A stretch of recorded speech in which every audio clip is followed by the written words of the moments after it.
নমস্কাৰ Raimona classes YouTube চেনেলটোলৈ তোমালোকক স্বাগতম জনাইছোঁ। আজি তোমালোকৰ বাবে লৈ আহিছোঁ ক্লাছ 10ৰ ছ'চিয়েল সায়েন্স বা সমাজ বিজ্ঞানৰ ৰাজনীতি আৰু অৰ্থনৈতিক বিজ্ঞানৰ দ্বিতীয়টো অধ্যায় আন্তৰ্জাতিক সংস্থা ৰাষ্ট্ৰসংঘ আৰু অন্যান্য।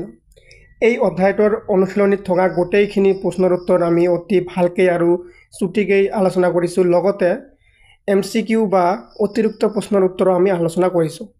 সো ষ্টুডেণ্টছ, তোমালোকে ভিডিঅ'টো স্কিপ নকৰাকৈ প্ৰথমৰ পৰা লাষ্টলৈকে ভালকৈ চাবা। অনুশীলনীত থকা অতি চমু উত্তৰৰ প্ৰশ্ন। কুৱেশ্যন নম্বৰ 1, ৰাষ্ট্ৰসংঘ কিয় গঠন হৈছিল? উত্তৰ হ'ব ৰাষ্ট্ৰসংঘ দ্বিতীয় বিশ্বযুদ্ধৰ ধ্বংসলীলাক ৰোধ কৰাৰ অৰ্থে বিশ্ব শান্তিৰ বাবে ৰাষ্ট্ৰসংঘ নামৰ আন্তৰ্জাতিক সংস্থা গঠন কৰা হৈছিল। কুৱেশ্যন নম্বৰ 2, ৰাষ্ট্ৰসংঘৰ দুটা উদ্দেশ্য উল্লেখ কৰা। দুটা উদ্দেশ্য তলত উল্লেখ কৰা হ'ল। ক নম্বৰ উদ্দেশ্য হৈছে আন্তঃৰাষ্ট্ৰীয় শান্তি আৰু নিৰাপত্তা বজাই ৰখা।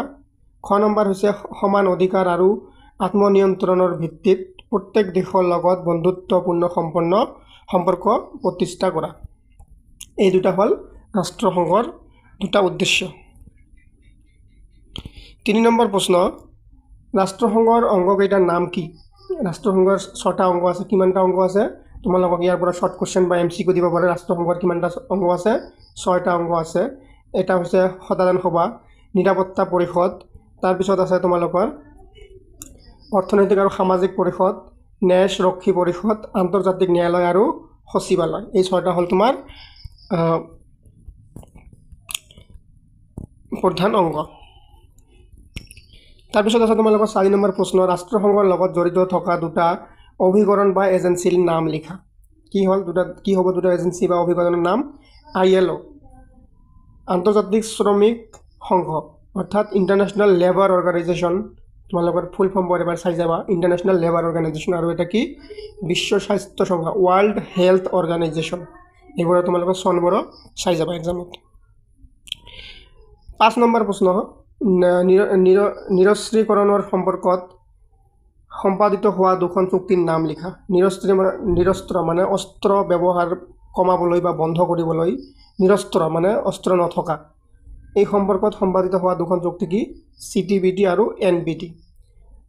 আংশিক আণৱিক অস্ত্ৰৰ বিস্ফোৰণ নিষিদ্ধ চুক্তি, আৰু এটা হ'ল পাৰমাণৱিক অস্ত্ৰ সংকোচন চুক্তি। শৰ্ট ফৰ্মত হৈছে CTBT আৰু NPT। এনেকৈ তোমালোকক MCQ দিব পাৰে। 6 নম্বৰ প্ৰশ্ন, মানৱ অধিকাৰ মানে কি বুজা? বিশ্বৰ প্ৰত্যেকজন ব্যক্তিকে এটা মৰ্যাদাপূৰ্ণ জীৱন যাপনৰ বাবে প্ৰয়োজন হোৱা অধিকাৰৰ সমষ্টিকেই মানৱ অধিকাৰ বুলি কোৱা হয়। মানে প্ৰতিজন ব্যক্তিয়ে জীৱন যাপনৰ কাৰণে যিখিনি বস্তু আমাৰ লাগতিয়াল প্ৰয়োজন, সেইখিনি আমাৰ অধিকাৰ। এতিয়া আমি আলোচনা কৰিম পাৰ্টটিৰ ভিতৰত থকা অতিৰিক্ত প্ৰশ্নৰ উত্তৰ বা MCQ। যদিও প্ৰশ্নবোৰত তোমালোকক 4টাকৈ অপশ্যন দিয়া নাই, কিন্তু এইবাৰ তোমালোকে MCQ আকাৰত পঢ়িবা। শৰ্ট কুৱেশ্যন যিহেতু এনেকৈয়ে MCQ থাকিব, অকল ইয়াত এনচাৰ লিখি দিয়া হৈছে, অপশ্যন দিয়া হোৱা নাই। 1 নম্বৰটো আছে, প্ৰথম বিশ্বযুদ্ধৰ পিছত বিশ্ব শান্তিৰ অৰ্থে স্থাপন হোৱা আন্তৰ্জাতিক সংগঠনটো কি? প্ৰথম বিশ্বযুদ্ধৰ পিছত বিশ্ব শান্তিৰ অৰ্থে স্থাপন হোৱা কি? League of nations. এইটো মনত ৰাখিবা, ইম্পৰ্টেণ্ট কুৱেশ্যন হয়। কুৱেশ্যন নম্বৰ 2, 1963 চনত ৰাষ্ট্ৰসংঘৰ চনৰ 23 নং অনুচ্ছেদ সংশোধন অস্থায়ী সংস্থা কিমানজনলৈ বৃদ্ধি কৰা হয়? 10 জনলৈ। অস্থায়ীজন কিমান আছে? 10 জন আছে। আৰু স্থায়ী সদস্য কিমান আছে? 5 জন আছে। 3 নম্বৰ প্ৰশ্ন, নিৰাপত্তা পৰিষদৰ অস্থায়ী সদস্যসকলৰ কোনে নিৰ্বাচিত কৰে? সাধাৰণ সভাই নিৰ্বাচিত কৰে। 4 নম্বৰ প্ৰশ্ন, সাধাৰণ সভালৈ প্ৰত্যেক সদস্য ৰাষ্ট্ৰই কিমানজনকৈ প্ৰতিনিধি পঠাব পাৰে? 5 জনকৈ পঠাব পাৰে। 5 নম্বৰ প্ৰশ্ন, ৰাষ্ট্ৰসংঘৰ কোনটো অংগই ৰাষ্ট্ৰসংঘৰ চন্দৰ সকলো বিষয়ৰ ওপৰত আলোচনা কৰিব পাৰে? এইটো হৈছে সাধাৰণ পৰিষদে। 6 নম্বৰ প্ৰশ্ন, ৰাষ্ট্ৰসংঘৰ চন্দত কিমানটা অনুচ্ছেদ আছে? 111টা অনুচ্ছেদ আছে। Very important question. ৰাষ্ট্ৰসংঘ কেতিয়া প্ৰতিষ্ঠা হৈছিল? 1945 চনৰ 28 অক্টোবৰত ৰাষ্ট্ৰসংঘ প্ৰতিষ্ঠা হৈছিল। Very important question. 8 নম্বৰ প্ৰশ্ন, ৰাষ্ট্ৰসংঘৰ জন্ম সময়ত ইয়াৰ চন্দত কিমানখন ৰাষ্ট্ৰই স্বাক্ষৰ প্ৰদান কৰিছিল?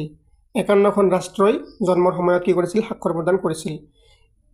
ইন ফ্ৰান্সিছকা সন্মিলনত সৰ্বমুঠ কিমান আছিলে? 51জন ৰাষ্ট্ৰই কি কৰিছিলে?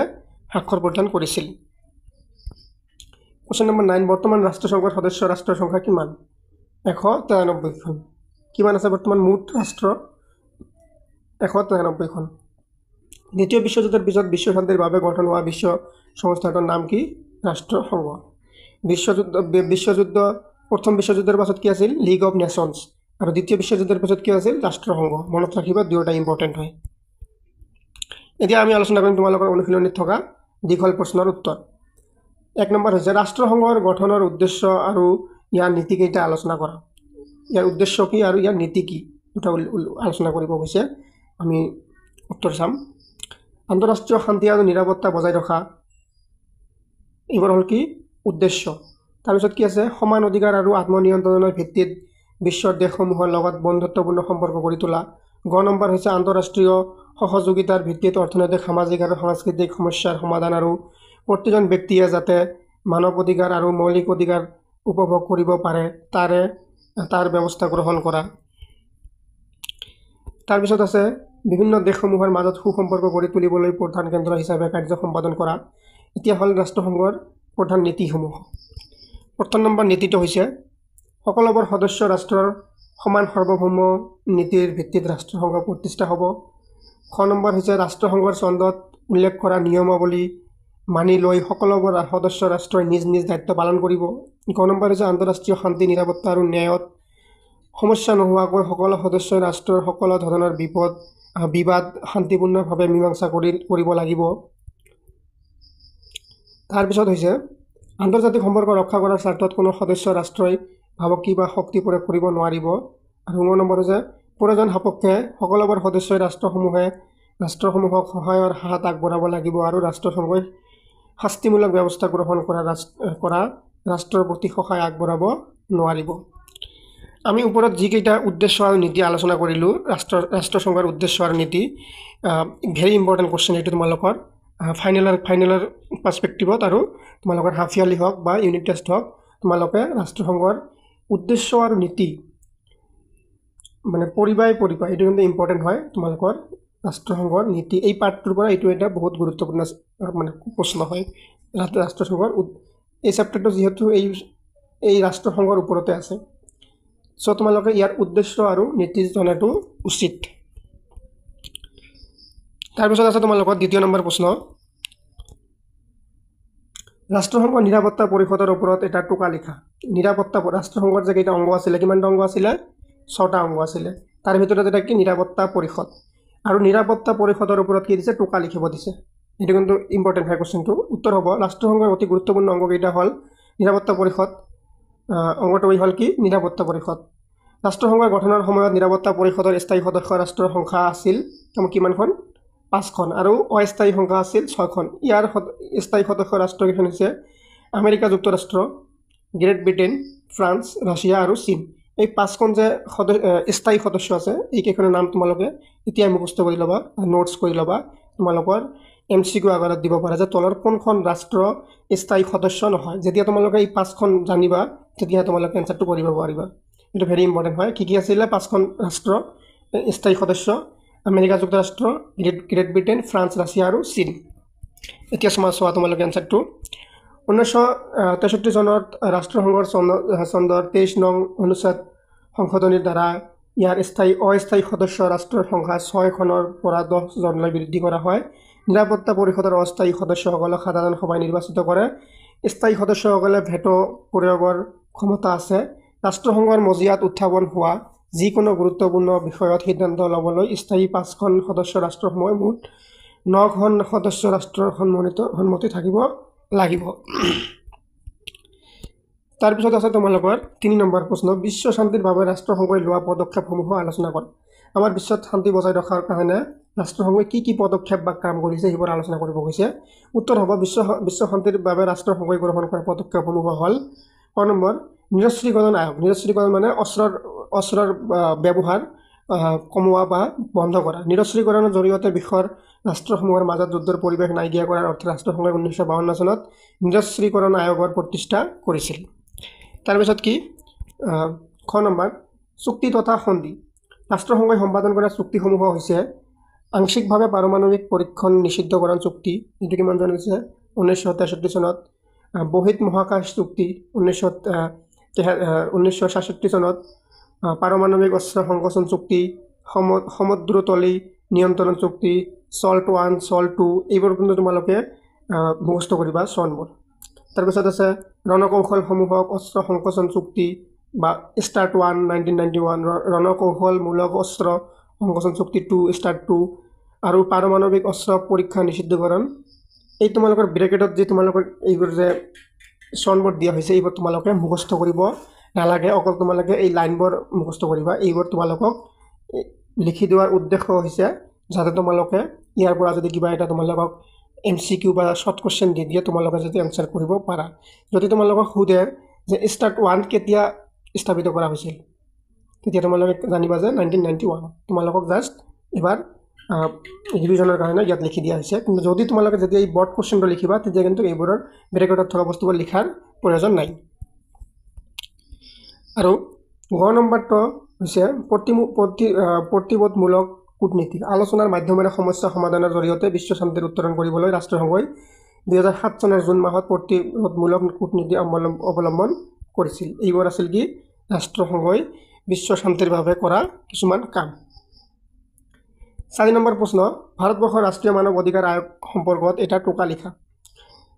ভাৰতবৰ্ষত 1993 চনৰ 28 ছেপ্টেম্বৰ তাৰিখে ভাৰতৰ ৰাষ্ট্ৰপতিয়ে এখন অধ্যাদেশ জাৰি কৰি ৰাষ্ট্ৰীয় মানৱ অধিকাৰ আয়োগ গঠন কৰিছিল।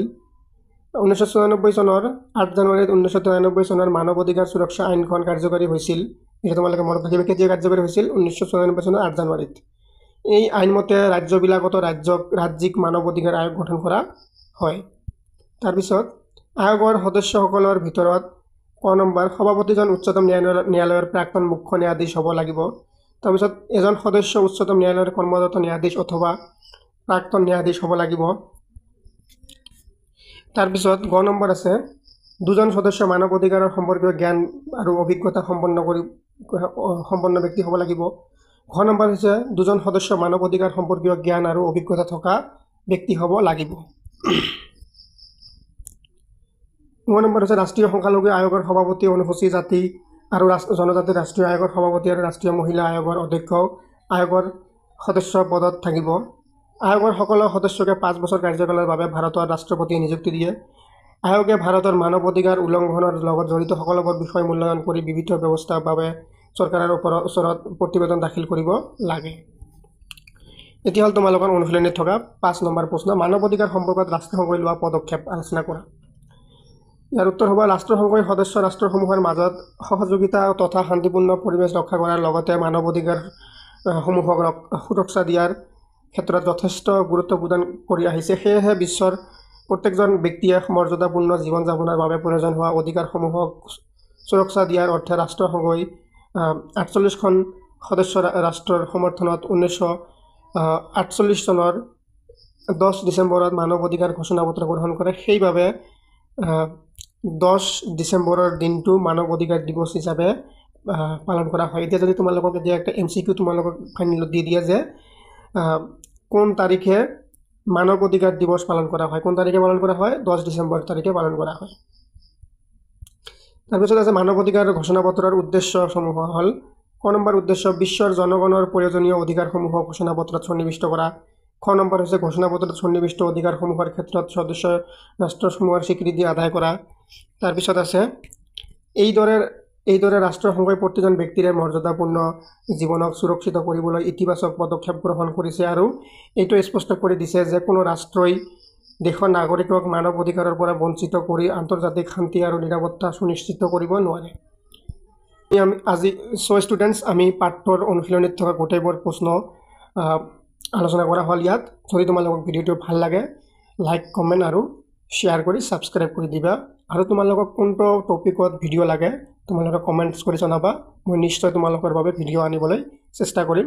Thank U.